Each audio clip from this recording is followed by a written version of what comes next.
Let's break the current run of UFO-related stories with a cryptid legend. River monsters are part of many countries' legends. They vary in form, but often share common features. We can break this down into animals that fit with the appearances of plesiosaur-type beasts, others more like giant seals, and some are more serpentine, snake-like animals that are very large and inhabit waters where reptiles are rarely found. I want to look at one of these creatures and the idea that a familiar aquatic animal, albeit giant in size, may provide us with an answer for these snake-like lake and river monsters that have been seen from China to Europe. Let's take a look.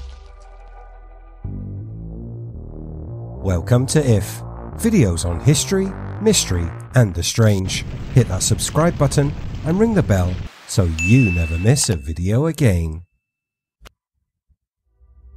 Let's travel to the Nordic island nation of Iceland and take a look at its equivalent to Loch Ness. One of the most well-known of these lake serpents is the Lagarfljót serpent, or as it is also known, the Lagarfljót worm of Lagarfljót Lake in East Iceland. Lagarfljót Lake is Iceland's third largest lake, found in the east of Iceland near Ylgilstor. Its surface measures 53 square kilometers and it is 25 kilometers long. Its greatest width is 2.5 kilometers and its greatest depth 112 meters. This easily providing a large enough environment for a mystery animal to hide in. The Glacier River, excuse my pronunciation, Jökulsá Fjordsul, begins at Vatnajökull Glacier and flows into the lake, a source of fresh meltwater providing the lake with its milky white colour. It is these icy waters in which the Lagarfljót worm lives. Just like other lake cryptids, it has been seen by many witnesses through the ages. The first recorded reports of the water-dwelling worm are from around 1345. Spotted over the decades, it became a creature of legend in 1589. The serpent monster is said to have raised its body so high out of the water that a boat could have passed under the beast with ease. This legend tells that when the beast's body crashed back into the water, the impact was so huge that the earth trembled, this obviously being hyperbole designed to emphasize the animal's large size. Sightings of the serpent raising its humps out of the lake continued. In the 17th century, there were 14 sightings of the beast. It was considered to be a bad omen. If the serpent showed itself, troubled times were ahead. Maybe there is some truth to this. From 2012, the world has seen increasingly more and more disastrous events. Could this be because the beast was spotted and recorded back in February of that year? February 2012, Mr. Hjorta, a local farmer, captured a video in which there appears to be a long, mysterious object moving in a snake-like motion across the current of the river, feeding into the lake. The video was uploaded to YouTube, where it triggered speculation that this was indeed the famed worm of Lagarfljót. RUV, the Icelandic news agency, reported that the farmer who recorded the original video of the creature stood to receive a payment of 500,000 ISK by the Fljótsdalshire. This payment is to be made when the occasion arises that the creature is proved real. The world was swept up in lake serpent fever. In May 2012, the NBC show Fact or Faked Paranormal Files went in search of the worm, as did ABC News. In the following June, shortly thereafter, the 13-person Truth Committee was established to verify or dismiss once and for all the existence of the worm. The committee concluded that the worm is a real animal. This, as they saw no reason to doubt that there was some kind of creature in the waters. So that opens things up for us to speculate on what the identity of the worm could be. This creature's mystery identity may have been found with sightings of giant eels or possibly massive snakes in the UK.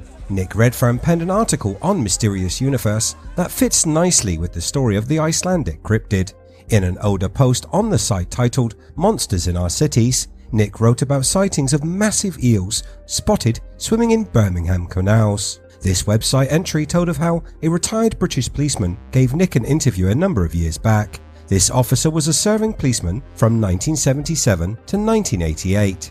He described hearing his fellow officers tell that they had seen giant eels in the waters that run through the city of Birmingham and by extension connect most parts of the British Isles. The witnesses reported seeing extremely large animals. The initial sighting saw the police officers spotting a beast that was said to be around 20 feet in length and was very dark in colour, this being a truly huge animal that could only really be described as a monster. Birmingham in the latter part of the 1980s saw a number of these sightings of giant eel-like creatures. Nick says that he was working as both a forklift and van driver for a company in the town of Walsall.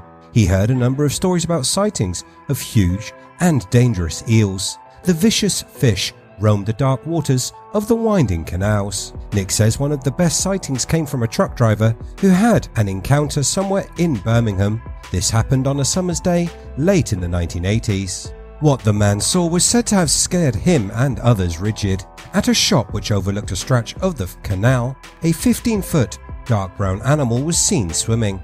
This section of water being home to a large number of semi-tame ducks. The staff at the store regularly fed these birds with bread during their break times. They feared this massive eel was there to feed on these ducks, something an animal of that size could easily do.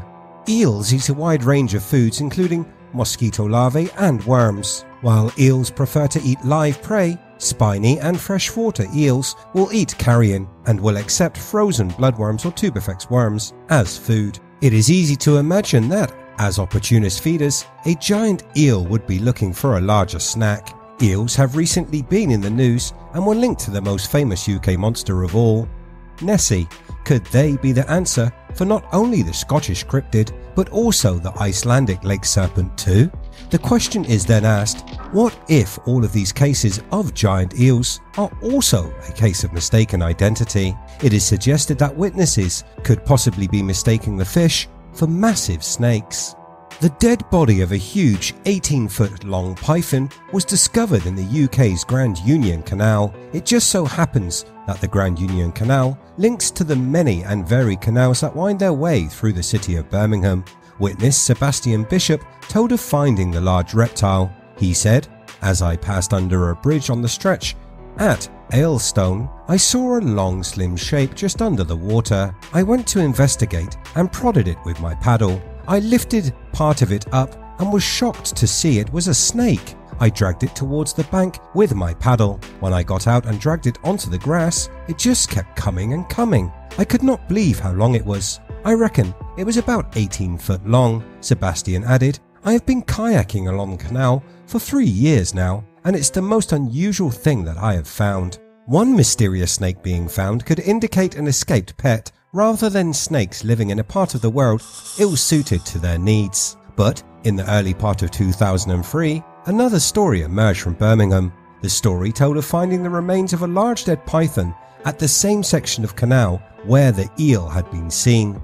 The journalist who broke the story wrote, "Walkers, joggers and cyclists have been pounding a towpath to Edgbaston, oblivious to a near 15-foot Burmese python lurking just feet away below the water. The giant reptile capable of killing a child was fished out of the canal near Rotten Park Road, Edgbaston, by the RSPCA yesterday. It had been spotted by a terrified passerby." The report goes on to say that the snake had not been dead for long, and when its remains were measured, they were nearly 15 feet in length and 14 inches in width, a size almost identical to that reported in the sightings of the giant eels. It seems to me that it would be almost an impossibility for Birmingham's canals to have both giant eels and huge pythons living in their waters. If the snakes had made the canal home, certainly the cold weather would quickly kill them, especially when the waters become freezing during winter. This would also mean that the Icelandic monster worm would likely not be a reptile, as the waters there are barely above freezing.